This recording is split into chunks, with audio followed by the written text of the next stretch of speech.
भगवान श्री विष्णु ने बताया कि तुलसी में रोजाना जल देने से क्या फल मिलता है।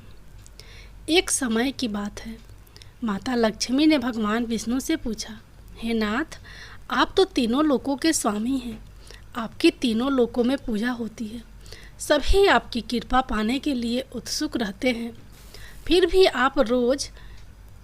भी आप इस तुलसी के पौधे की पूजा क्यों करते हैं, इसे रोजाना जल क्यों चढ़ाते हैं। मैं इस तुलसी के पौधे को जल चढ़ाने का महत्व जानना चाहती हूँ। माता लक्ष्मी की बात सुनकर भगवान विष्णु ने कहा, हे देवी, तुलसी साक्षात लक्ष्मी का ही रूप है। तुलसी की रोजाना पूजा करने के कई फायदे हैं और तुलसी को जल चढ़ाने मात्र से ही मनुष्य के कई पाप नष्ट हो जाते हैं। तुलसी को जल देने का महत्व बताने से पहले मैं तुम्हें एक पवित्र कथा सुनाता हूँ। इस कथा के माध्यम से तुम्हें तुम्हारे इन प्रश्नों के उत्तर मिल जाएंगे। इसलिए हे देवी, आप इस कथा को बड़े ध्यान से सुनना। भगवान विष्णु ने कहा, हे देवी, जो भी मनुष्य सिर्फ इस कथा को ध्यान लगाकर पूरी सुन लेता है, उसे 100 वर्षों तक तुलसी को जल देने का फल प्राप्त होता है।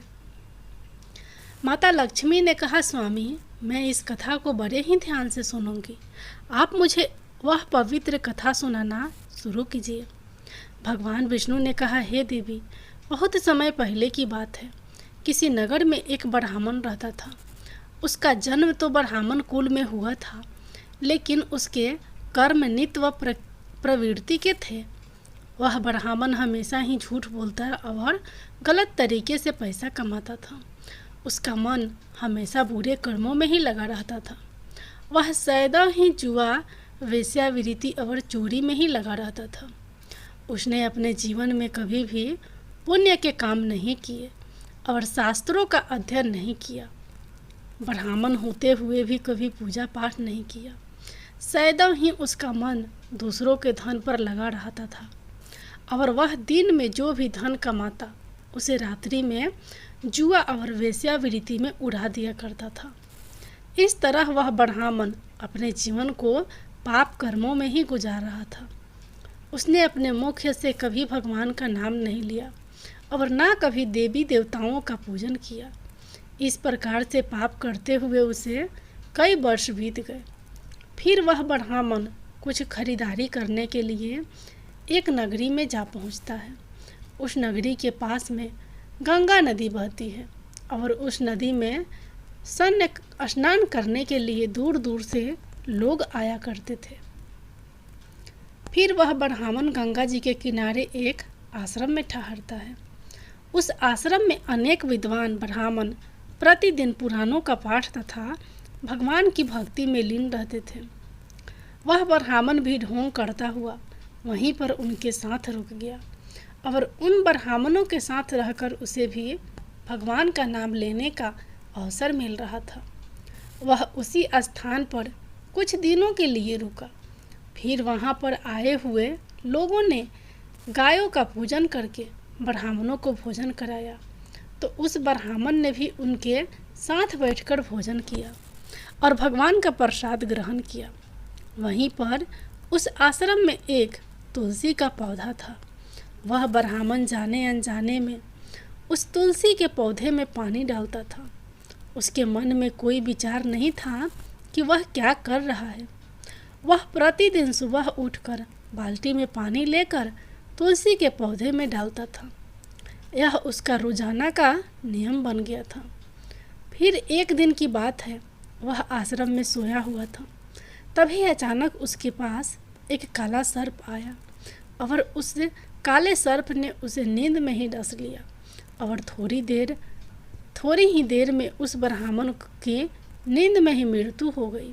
और जब सुबह दूसरे ब्राह्मणों ने उसे इस अवस्था में देखा तो उन्होंने उसके मुख में तुलसी पत्र और तुलसी जी का जल डाल दिया।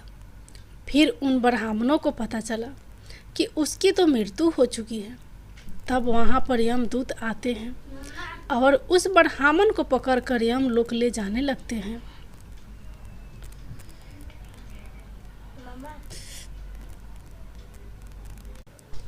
रास्ते में जाते हुए वह ब्राह्मण विलाप करने लगा और यमदूतों से कहने लगता है, हे यमदूतों, मुझे कहाँ ले जा रहे हो और मेरी मृत्यु किस कारण से हुई है। तब यमदूत कहने लगे, हे ब्राह्मण, तुमने जन्म से लेकर मृत्यु तक बहुत पाप कर्म किए हैं और तुम्हारे पापों के कारण ही तुम्हें एक काले सर्प ने काटा और जिसकी वजह से ही तुम्हारी मृत्यु हुई है। अब हम तुम्हें यमपुरी लेकर जा रहे हैं। वहाँ पर यमराज तुम्हारे पाप कर्मों का लेखा जोखा देंगे और निश्चित ही तुम्हें घोर नरक में डालेंगे। फिर से वो ब्राह्मण फूट फूट कर रोने लगा और उन यमदूतों से माफ़ी मांगने लगा, किंतु यमदूतों को उस पर जरा सा भी दया नहीं आई और वे उसे मारते हुए यमलोक लेकर गए। जब यमदूत उस ब्राह्मण को लेकर यमराज के सामने उपस्थित हुए तो यमराज के पास बैठे हुए चित्रगुप्त ने उस ब्राह्मण के कर्मों का लेखा जोखा निकाला और यमराज से कहने लगे, हे धर्मराज, इस ब्राह्मण ने तो अपने पूरे जीवन पाप किए हैं। इसने जीवन में कभी पुण्य का काम नहीं किया है। यह तो घोर पापी है। इसे तो हमेशा के लिए नरक में डाल दिया जाए। फिर यमराज कहते हैं, हे यमदूतों, जीवन भर पाप करने वाले इस ब्राह्मण को उठाकर ले जाओ और इसे नरक में डाल दो। यमराज का आदेश मिलते ही वे यमदूत उस ब्राह्मण को लेकर नरक की तरफ चल दिए और ब्राह्मण को पीटते हुए नरक में ले गए। वहाँ ले जाकर उसे खौलते हुए तेल के कढ़ाई में डाल दिया। परंतु जैसे ही उस ब्राह्मण को खौलते हुए तेल की कढ़ाई में डाला तो वह एकदम से ठंडा और शीतल हो गया। इस घटना को देखकर उस यमदूत को बड़ा ही आश्चर्य हुआ। ऐसा उसके साथ पहले कभी नहीं हुआ था। उस यमदूत ने कितने ही पापियों को उस तेल की कढ़ाई में डाला था और वे सभी उस तेल में गिरकर छटपटाने लगते थे। लेकिन जैसे ही उस ब्राह्मण गरम तेल की कढ़ाई में गिरा तो वह तेल अचानक से शांत और शीतल हो गया। इस आश्चर्यजनक घटना को देखकर वह यमदूत जल्दी से दौड़ता हुआ यमराज के पास पहुंचा। यमदूत को देखकर यमराज ने कहा, हे यमदूत, क्या बात है, तुम इतने घबराए हुए क्यों लग रहे हो। फिर वह यमदूत कहता है, हे धर्मराज, आपने जिस ब्राह्मण को नरक में डालने के लिए कहा था, मैंने जैसे ही उसे खौलते हुए तेल की कढ़ाई में डाला तो उस भट्टी की अग्नि बुझ गई और वह खौलता हुआ तेल भी बिल्कुल ठंडा हो गया। फिर यमराज कहते हैं, हे यमदूत, यह तो बड़ी ही विचित्र घटना है। ऐसा तो पहले कभी नहीं हुआ था। यमराज विचार कर ही रहे थे कि तभी वहाँ पर नारद मुनि प्रकट होते हैं। नारद मुनि को देखकर यमराज अत्यंत प्रसन्न होते हैं और उन्हें प्रणाम करते हैं। यमराज नारद मुनि का स्वागत करते हैं। फिर यमराज नारद मुनि से कहते हैं, मुनिवर, आप उचित समय पर आए हैं। हमने आज और अभी एक अत्यंत पापी ब्राह्मण को नरक में गिराया है, किंतु उसके गिरते ही नरक की अग्नि ठंड पड़ गई है और खोलता हुआ तेल भी शीतल हो गया। तब नारद मुनि ने यमराज से कहा, हे धर्मराज, आपने जिस ब्राह्मण को नरक में डाला है वह नरक में डालने योग्य नहीं है, क्योंकि उस ब्राह्मण के द्वारा अनजाने में ही ऐसा कर्म हुआ है जो नरक का नाश करने वाला है। जो मनुष्य पुण्य कर्म करने वाले लोगों की संगति करता है उसे उनके पुण्यों का भाग जरूर मिलता है। और यह ब्राह्मण तो कई दिनों तक भगवान के भक्तों के साथ रहा है। इस ब्राह्मण ने आश्रम में रहते हुए रोजाना तुलसी में जल डाला है, इसलिए यह ब्राह्मण बड़ा पुण्यात्मा बन गया है और इसके सारे पाप नष्ट हो गए हैं। यह ब्राह्मण अब स्वर्ग लोक में जाने का अधिकारी बन गया है। इस ब्राह्मण ने अनजाने में ही इतना पुण्य कमाया है जो कई जन्मों तक मनुष्य को प्राप्त नहीं होता है।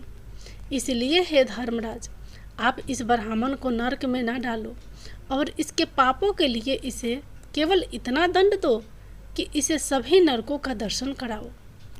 नारद मुनि की बात सुनकर यमराज बहुत खुश होते हैं और उस ब्राह्मण को नरक से निकाल कर लाते हैं और अपने यमदूतों से कहते हैं, हे यमदूतों, इस ब्राह्मण को ले जाओ और संपूर्ण नरकों का दर्शन कराओ। फिर यमदूत उस ब्राह्मण को ले जाते हैं और संपूर्ण नरकों का दर्शन कराते हैं। भगवान विष्णु ने कहा, देवी, इस प्रकार से यमदूत उस ब्राह्मण को संपूर्ण नरकों का दर्शन कराते हैं और उसे यक्ष लोक में ले जाते हैं और फिर वह ब्राह्मण एक यक्ष बन जाता है। भगवान विष्णु कहते हैं, हे देवी, वनस्पति नाम तुलसी, मास नाम कार्तिक, तिथि नाम एकादशी। भगवान कहते हैं, हे देवी, वनस्पतियों में मुझे तुलसी प्रिय है, मास में कार्तिक मास और तिथि में एकादशी प्रिय है। इसलिए जो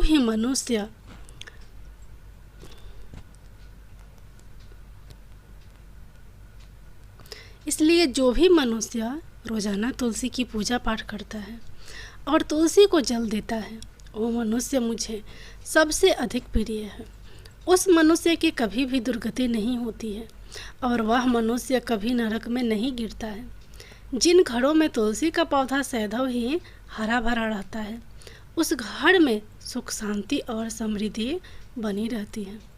भगवान विष्णु कहते हैं, हे देवी, मेरी पूजा में और मुझे चढ़ाए जाने वाले भोग में तुलसी के पत्र अवश्य होने चाहिए, क्योंकि तुलसी पत्र के बिना मैं किसी भी प्रकार का भोग स्वीकार नहीं करता हूँ। इसलिए प्रत्येक घर में तुलसी का पौधा अवश्य होना चाहिए। अगर आपके घर में तुलसी का पौधा है तो सुख शांति और समृद्धि के लिए तुलसी को चुनरी अवश्य चढ़ानी चाहिए। हमेशा ध्यान रखें कि तुलसी का पौधा चुनरी के बिना अधूरा होता है। तुलसी केवल एक पौधा ही नहीं, बल्कि वह एक देवी है, मेरी अर्थात विष्णु की पत्नी है। इसलिए तुलसी को चुनरी अवश्य ही चढ़ानी चाहिए, क्योंकि इससे पति पत्नी में प्रेम और विश्वास बढ़ता है। पति पत्नी का दाम्पत्य जीवन खुशहाल बना रहता है। घर में रहने वाली महिलाएं सदा सुहागिन और सौभाग्यशाली रहती हैं। तुलसी का विवाह भी अवश्य कराना चाहिए। इससे मनुष्य के सभी दुखों का अंत होता है और सांसारिक जीवन सुखमय बीतता है। भगवान विष्णु कहते हैं, हे देवी, तुलसी के पौधे के आसपास अपने मुख से अपशब्द नहीं बोलने चाहिए। तुलसी के नज़दीक भूल से भी जूते चप्पल अथवा झाड़ू पोछा नहीं रखना चाहिए, इसे पाप माना गया है। तुलसी के पौधे के पास जल से भरा हुआ बर्तन भी नहीं रखना चाहिए। तुलसी के पौधे के पास दीपक जलाने के बाद दीपक को वहाँ से हटा देना चाहिए, क्योंकि तुलसी के नीचे बुझा हुआ दीपक रखना अशुभ माना जाता है। जिस स्थान पर भी तुलसी का पौधा होता है, उस स्थान को हमेशा ही साफ स्वच्छ रखना चाहिए। इसलिए नियमित रूप से तुलसी के पौधे के पास साफ सफाई का ध्यान रखना चाहिए। तुलसी के पौधे में शिवलिंग और गणेश जी की प्रतिमा नहीं रखनी चाहिए। साथ ही तुलसी के गमले में अन्य किसी भी प्रकार का पौधा भी लगाना अशुभ होता है। तुलसी के पौधे के पास कपड़े भी नहीं सुखाने चाहिए, अन्यथा कपड़ों का गंदा पानी तुलसी के पौधे पर गिर सकता है। और हमेशा ध्यान रखना चाहिए कि तुलसी के पत्र को नाखून से नहीं तोड़ना चाहिए, इससे तुलसी का अपमान होता है। यदि तुलसी के पत्ते सूख कर गिर जाते हैं तो उन्हें कचरे में नहीं फेंकना चाहिए, क्योंकि वे पत्ते पैरों के नीचे आते हैं, जो अच्छा नहीं होता है। उन पत्तों को आप तुलसी की मिट्टी में ही दबा दें। भगवान विष्णु कहते हैं, हे देवी, रविवार के दिन तुलसी के पत्ते नहीं तोड़ने चाहिए और रविवार को तुलसी को जल भी नहीं चढ़ाना चाहिए। बाकी सब दिन तुलसी को सुबह स्नान से निवृत्त होकर जल देना चाहिए और शाम के समय एक दीपक जलाना चाहिए। भगवान विष्णु कहते हैं, हे देवी, अक्सर महिलाएं स्नान के बाद अपने बाल खुले रखकर ही तुलसी को जल देती हैं, परंतु ऐसा करना गलत होता है। महिलाओं को हमेशा ही अपने बाल बांधकर माथे पर सिंदूर लगाकर ही तुलसी के जल देना चाहिए। इससे तुलसी का आशीर्वाद प्राप्त होता है। घर में तुलसी का पौधा लगाते समय ध्यान रखें कि इसके लिए गंदी मिट्टी का उपयोग नहीं करें। साफ स्वच्छ मिट्टी का ही उपयोग करना चाहिए। इससे तुलसी माँ रूठ जाती हैं और सूखने लगती हैं। तुलसी का पौधा कभी भी गंदे स्थान पर नहीं रखना चाहिए, जैसे कि नाली अथवा बाथरूम के पास तुलसी के गमले को कभी नहीं रखना चाहिए, अन्यथा गंदा पानी तुलसी के पौधे में गिर सकता है, जो बहुत ही अशुभ माना गया है। घर में तुलसी का पौधा कभी सूखना नहीं चाहिए। शास्त्रों में ऐसी मान्यता है कि तुलसी का पौधा सूखना अकाल मृत्यु की सूचना देता है। घर में तुलसी का पौधा सूख जाए तो घर की सुख समृद्धि खत्म हो जाती है। सूखी हुई तुलसी में माँ लक्ष्मी का वास नहीं होता है। भगवान विष्णु कहते हैं, शास्त्रों के अनुसार मासिक धर्म के दौरान महिलाओं को तुलसी के पौधे में पानी नहीं डालना चाहिए और तुलसी को स्पर्श करना भी वर्जित है। तुलसी को बिना स्नान किए जल नहीं देना चाहिए और पैरों में चप्पल आदि पहनकर भी तुलसी को जल नहीं देना चाहिए। तुलसी को जल देते समय ध्यान रखें कि वह जल आपके पैरों पर ना पड़े, इससे तुलसी का अपमान होता है। भगवान विष्णु कहते हैं, नित्य तुलसी के दर्शन से मनुष्य को स्वर्ग की प्राप्ति होती है और तुलसी पत्र के सेवन से उसके सभी पाप नष्ट हो जाते हैं। तुलसी का पौधा हमेशा घर के सामने लगाना चाहिए। इसे पूर्व अथवा उत्तर दिशा में लगाना सबसे अधिक शुभ होता है। तुलसी के पास मरुस्थलीय पौधे रखना बहुत ही अशुभ माना जाता है। ऐसे पौधों से नकारात्मक ऊर्जा निकलती है। शास्त्रों में कहा गया है कि जिन पौधों से हरी भरी कलियों की उत्पत्ति ना हो, उसके स्थान पर कांटे निकलते हो, तो ऐसे पौधे को तुलसी के पास कभी भी नहीं रखना चाहिए। शास्त्रों में केले के पौधे का विशेष महत्व बताया गया है। अगर तुलसी के पास केले का पौधा लगा देते हैं तो कई गुना अधिक लाभ प्राप्त होते हैं। भगवान विष्णु कहते हैं, केले के पौधे में देवी स्वयं मेरा वास होता है। इसे तुलसी के पास लगाने से घर में सुख समृद्धि आती है। तुलसी के पौधे में शालिग्राम भी अवश्य रखना चाहिए। तुलसी के गमले में शालिग्राम रखने से तुलसी का और भी अधिक शुभ प्रभाव आपको देखने को मिलेगा। शालिग्राम मेरा ही रूप है। यह काले रंग का पत्थर होता है, जिसे विलक्षण और मूल्यवान माना गया है। इसे अगर तुलसी के गमले में रखेंगे तो आपके घर तुलसी का और भी अधिक शुभ प्रभाव आपको देखने को मिलेगा। शालिग्राम मेरा ही निराकार रूप है। यह काले रंग का पत्थर होता है, जिसे विलक्षण और मूल्यवान माना गया है।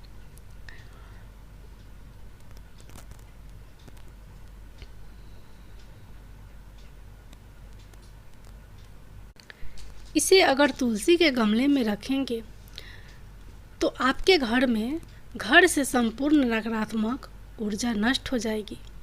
घर में केवल एक ही शालिग्राम की पूजा करनी चाहिए। भगवान विष्णु कहते हैं, देवी मेरी मूर्ति से कई गुना ज़्यादा उत्तम होता है शालिग्राम की पूजा करना। शालिग्राम को चंदन लगाकर उस पर एक तुलसी पत्र रखना चाहिए। प्रतिदिन शालिग्राम को पंचामृत से स्नान कराना चाहिए। ऐसा करने से मनुष्य के सभी जन्मों के पाप नष्ट हो जाते हैं। शालिग्राम सकारात्मक और सात्विकता का प्रतीक होता है। इस प्रकार भगवान विष्णु ने माता लक्ष्मी को तुलसी के पौधे को जल देने का महत्व बताया है और घर में तुलसी का पौधा लगाने के सभी नियम। तुलसी माता की जय हो। भगवान विष्णु